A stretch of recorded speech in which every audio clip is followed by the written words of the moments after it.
Good morning to everyone. आज के इस वीडियो में हम मनी बैंकों में कैसे क्रिएट होता है, कैसे मल्टीप्लाई होता है, इसका अध्ययन करेंगे। तो डियर स्टूडेंट्स, सबसे पहले तो हमने ये देखना है कि आखिर ये पैसा बैंक कौन सी बैंक में मल्टीप्लाई होता है। तो बैंक में पहला है कॉमर्शियल बैंक, व्यावसायिक बैंक। ये क्या है? An institution which performs the functions of accepting deposits, granting loans and making investments with the aim of earning profit। एक ऐसी संस्था जो लाभ कमाने के उद्देश्य से जमा स्वीकार करना, लोन देना तथा निवेश करना आदि क्रियाओं को करती है। तो स्टूडेंट्स, मेरे कहने का तात्पर्य है कि कॉमर्शियल बैंक, व्यावसायिक बैंक ऐसी बैंक है जो पब्लिक से पहले तो पैसा जमा कराती है। पब्लिक अपने पैसे को सुरक्षा की दृष्टि से उसे बैंक ही एकमात्र जगह मिलती है जहां वो अपने पैसे को सुरक्षापूर्वक जमा कर देता है।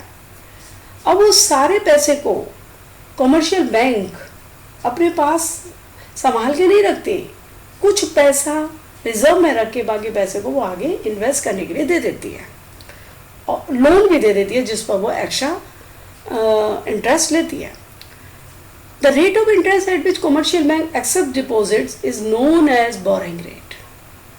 वो रेट ऑफ इंटरेस्ट जिस पर कॉमर्शियल बैंक जमाओं को स्वीकार करती है उसको हम बोरिंग रेट कहते हैं। अर्थात जो पैसा किसी भी पब्लिक का बैंक में जमा हुआ है उस पर जो सेविंग बैंक के अकाउंट पर जो वो रेट इंटरेस्ट देती है, that is borrowing rate. The rate at which bank lend out their reserves to investors, lending rate. और वो रेट जिस पर बैंक अपना जो सुरक्षित रखे हुए पैसे को इन्वेस्टर को, अपने रिजर्व को, अपने बैलेंस को जो इन्वेस्टर को देती है, that is landing rate. The difference between the two rates is the profit earned by the banks. तो जो रेट ऑफ इंटरेस्ट वो पब्लिक को कम देती है और उस पैसे को वो आगे जो लोन देने वाले को देती है उससे रेट ऑफ इंटरेस्ट ज़्यादा लेती है, तो इन दोनों का जो डिफरेंस है वो प्रॉफिट होता है, वो लाभ होता है जो बैंक अर्न करती है।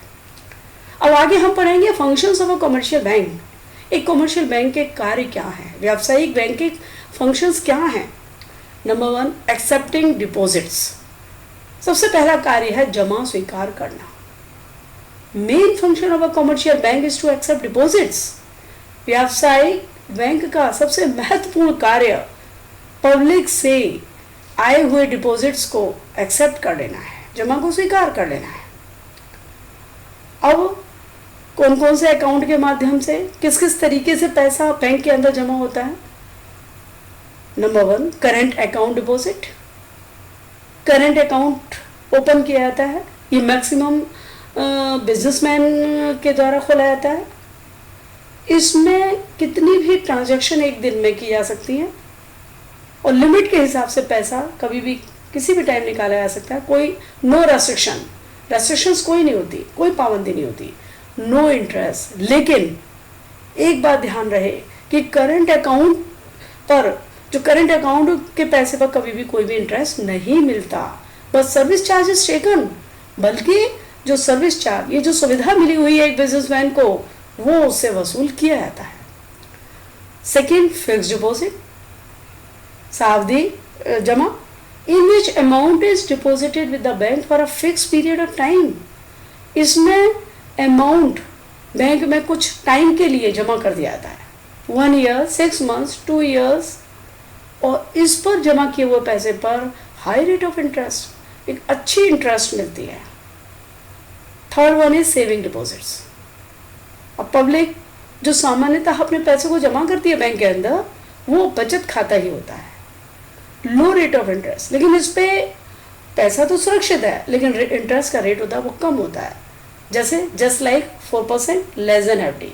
लेकिन जो फिक्स डिपॉजिट पर जो रेट ऑफ इंटरेस्ट होता है उससे कम ही rate of interest saving account पर रहता है।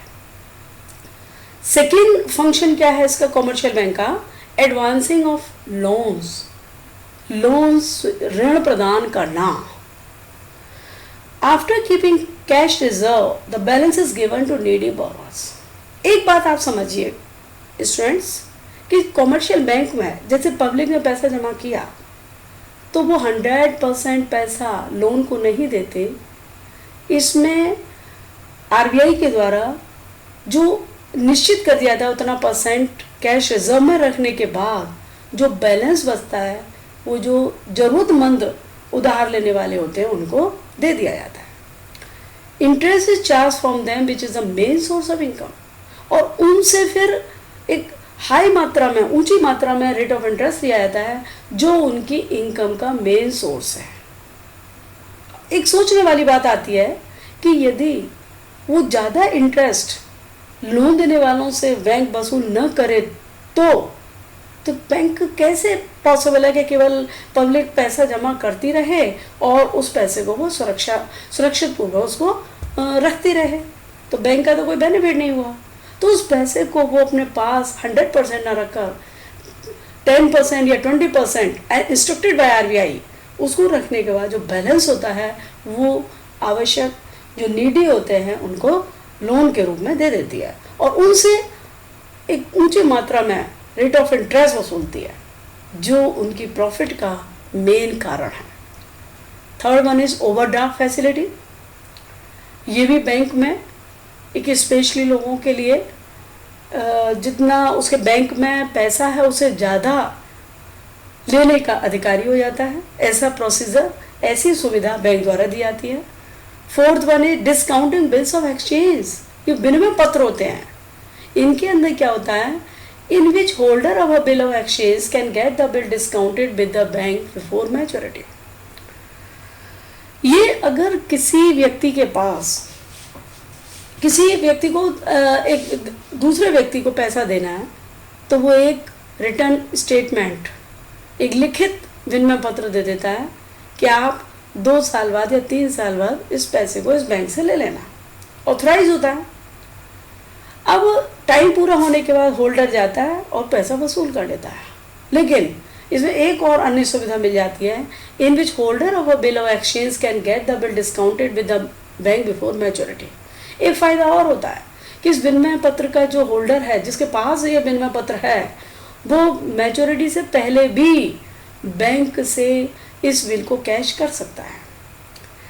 बैंक क्या करता है, after deducting the commission bank page the balance. पहले वो कमीशन ले लेता है बैंक और उसको उसका बैलेंस दे देता है। After maturity bank gets payment from party. और जब मैच्योरिटी ख़त्म हो जाती है, मैच्योरिटी पूरी हो जाती है, परिपक्व हो जाती है, टाइम ओवर हो जाता है, तो बैंक उस पार्टी से पेमेंट ले लेता है जिसने उस व्यक्ति को ये विनिमय पत्र इशू किया था। Is it clear? Next one is agency function. Agent like functions भी ये कॉमर्शियल बैंक करती है, जैसे transfer of fund with the help of DD. Public का कहना है कि मुझे डिमांड ड्राफ्ट बनाना है तो वो उसी के बैंक के अकाउंट से फ़ंड को ट्रांसफ़र कर देती है डीडी के हेल्प से। डीडी भी बन जाते हैं। लोन्स, किस तरीके के लोन्स बैंकें दे रही हैं, तो ये भी एक एज एन एजेंट बैंक काम करती है। Personal loan, housing loan, education loan, किस पर क्या रेट ऑफ इंटरेस्ट होगा, किसकी कितनी ईएमआई बनेगी, ये सारी फैसिलिटी भी बैंक द्वारा प्राप्त हो जाती है। Sale and purchase of foreign exchange. यदि आप बाहर घूमने जा रहे हैं तो आपको विदेशी करेंसी चाहिए तो आप उसकी परचेजिंग भी बैंक के थ्रू कर सकते हैं, या आपके पास आप बाहर उसे घूम के आए हैं और आपके पास फॉरेन का एक्सचेंज बचा हुआ है तो उसको सेल भी कर सकते हैं। जैसे डॉलर है, आप यूएस गए हैं घूमने और आपके पास आपने डॉलर ख़रीदना है तो आप परचेज करेंगे तो बैंक के थ्रू। वापस आए हैं, डॉलर बचा हुआ है, मार्केट में जाएगा नहीं तो आप बैंक के थ्रू उसको सेल भी कर सकते हैं। And last function is general utility function. एक सामान्य उपयोगी कार्य भी बैंक करती है एक पब्लिक के लिए, जैसे लॉकर फैसिलिटी। आज के टाइम में सभी लोग अपने कॉस्टली आइटम, गोल्ड, डायमंड या अन्य इम्पॉर्टेंट डॉक्यूमेंट्स लॉकर में रखना चाहते हैं तो फैसिलिटी बैंक से मिलती है। ट्रैवलर चेक, बाहर पैसा ले जाने से बचना चाहते हैं, बचते हैं तो ट्रैवलर चेक भी इशू करती है बैंक। क्रेडिट लेटर जो किसी भी आइटम के क्रेडिट के लिए ज़रूरत होती है, तो ये वाणिज्यिक बैंक, व्यावसायिक बैंक ये कार्य करते हैं। अब हमने पढ़ना है कि मनी क्रिएशन, क्रेडिट क्रिएशन, कि मनी कैसे, किस तरीके से बढ़ता है, कैसे बैंकों को प्रॉफिट मिलता है। Commercial bank receive deposits from the public and they use the money to give the loans. ये तो हमने पहले ही पढ़ लिया कि जो कॉमर्शियल बैंक्स हैं वो पब्लिक से डिपॉजिट को स्वीकार करती हैं, जमाओं को, और उस पैसे को they use the money to give the loans, loan प्रदान करने के लिए, ऋण प्रदान करने के लिए प्रयोग करती हैं। It is legally compulsory for the banks to keep a certain minimum fraction of deposits as legal reserve. कानूनी रूप से ज़रूरी है कि बैंक अपना पास जो रिजर्व है, जो अपना पास जो डिपॉजिट्स है, उसका कम से कम निश्चित रूप से इतना भाग रखे। उसको हम कहते हैं LRR, legal reserve ratio, minimum reserve that a commercial bank must maintain as per the instructions of the central bank. इसका तात्पर्य यह है कि कम से कम ये रिजर्व में इतना सुरक्षित पैसा रखना चाहिए कॉमर्शियल बैंक को अपने पास, सेंट्रल बैंक के निर्देशानुसार। मतलब सेंट्रल बैंक निर्देश देती है कि कॉमर्शियल बैंक को अपने जमा का इतना परसेंटेज ज़रूर बचा के रखना है और बाकी जो बैलेंस है वो लोन में देना है। अब देखिए स्टूडेंट्स, ध्यान से देखो कि लीगल रिजर्व रेशो LRR के भी दो पार्ट्स हैं, दो कंपोनेंट्स हैं, CRR, SLR। CRR है cash reserve ratio, fraction of deposit the commercial bank must keep as cash reserve with the central bank. ये डिपॉजिट का, ये जमा पूंजी का इतना हिस्सा कॉमर्शियल बैंक को सेंट्रल बैंक के पास रिजर्व कैश के रूप में रखना होता है। और SLR, statutory liquidity, fraction of deposits commercial banks must keep with themselves, और ये जमा पूंजी का इतना हिस्सा कॉमर्शियल बैंक को अपने पास रखना होता है। कहने का तात्पर्य यह है कि LRR के दो कंपोनेंट्स हैं, CRR और SLR। CRR में ये भी सेंट्रल बैंक डिसाइड करती है कि कितना परसेंट रखना है और SLR में कितना रखना है। तो जो CRR का रेशो है वो तो कॉमर्शियल बैंक को सेंट्रल बैंक में रखवाना होता है, और जो SLR का पोर्शन है वो कॉमर्शियल बैंक को अपने पास रखना होता है। अब मनी क्रिएट कैसे होगा? डबल टाइम में या 3 times. A process by which a commercial bank creates total deposits number of times of the initial deposits. अब ये प्रोसेस, ये प्रक्रिया हमने समझनी है कि किस तरीके से कॉमर्शियल बैंक टोटल डिपॉजिट को नंबर ऑफ टाइम्स, कई गुना कर देती है। जो इनिशियल डिपॉजिट हुआ है, जो स्टार्टिंग में प्राइमरी डिपॉजिट था, जो स्टार्टिंग में बहुत कम जमा पूंजी हुई थी पब्लिक के द्वारा, तो कॉमर्शियल बैंक उसको कई गुना कैसे बढ़ा लेती है। तो इसका हम एक न्यूमेरिकल एग्जांपल, संख्यात्मक उदाहरण के द्वारा समझेंगे। जैसे मान लीजिए initial deposits 10,000 in a bank. एक व्यक्ति ने बैंक में 10,000 रुपये जमा किए। LRR propose by the central bank is 20%। एक चीज़ मैं आपको और बताऊंगी, सेंट्रल बैंक, केंद्रीय बैंक हर देश में होती है। जैसे हमारे यहाँ केंद्रीय बैंक है RBI, reserve bank of India. तो अब इनिशियल डिपॉजिट है 10,000, एक व्यक्ति ने जमा किया, और LRR, लीगल रिजर्व रेशो, ये सेंट्रल बैंक ने जो प्रपोज किया वो है 20%। Since LRR is 20%, the bank will keep 20% of the deposits as reserve. अब आपको पहले ही बताया हुआ है कि डिपॉजिट्स का जितना भी LRR रिजर्व बैंक ने या सेंट्रल बैंक ने निश्चित किया हुआ है वो बैंक उसको अपने पास रख लेती है। तो LRR 20% है, तो बैंक इस डिपॉजिट का जो 10,000 है इसका 20% अपने पास रखेगी, तो ये हुआ 2,000 and will land the remaining 80%, और जो बाकी बचा हुआ 80% है वो उसको उधार दे देगी लोन के रूप में। तो 10,000 का 20% हुआ 2,000 और 10,000 का 80% हुआ 8,000। तो 2,000 बैंक ने अपने पास रखा और बाकी बचा हुआ जो 80% है वो लोन के लिए उधार जो नीडी है, जो बोरोअर्स हैं, उनको दिया. Those who borrow will spend this money and same rupees 8,000 will come back to bank in form of deposits. अब हम ये मान के चलेंगे कि बैंक एक यूनिट है और सारी जो सारी ट्रांजैक्शन है वो बैंक के थ्रू ही है. तो जिस व्यक्ति ने पैसा उधार लिया वो उस पैसे को खर्च करेगा, जो 8,000 रुपये का लोन लिया, और वही 8,000 रुपये फिर बैंक में एक डिपॉजिट्स के रूप में वापस आएगा. ठीक है, जैसे 10,000 था, 20% LRR था, तो 2,000 20% बैंक ने रखा, 8,000 रुपये लोन लेने वाले को दिया. अब लोन लेने वाले ने भी उस पैसे को खर्चा किया, तो वो भी पैसे के रूप में जिस व्यक्ति के पास गया उसे फिर बैंक में वो डिपॉजिट के रूप में आया. अब नेक्स्ट स्टेप में कि deposit creation bye commercial bank with initial deposits. Initial deposit से कॉमर्शियल बैंक के द्वारा कैसे डिपॉजिट क्रिएट हुई. 10,000 इनिशियल डिपॉजिट है और LRR 20%. अब फर्स्ट राउंड में देखिए डिपॉजिट्स है 10,000. अब चूंकि LRR 20% है तो 20% 10,000 का 2,000 हुआ, इसको रिजर्व के रूप में रखा बैंक ने, और बाकी जो 80% 8,000 वो लोन के रूप में दे दिया. अब ये मान के चलते हैं 8,000 फिर जिस व्यक्ति को उसने पे किया था लोन लेने वाले ने, तो वो फिर बैंक में आया 8,000 रुपीज़, इसका 80% फिर लोन को दिया और 20% 8,000 का 20% दैट इज 1,600 ये बैंक ने रिजर्व के रूप में रखा, और 80% 6,400 ये लोन के लिए दे दिया.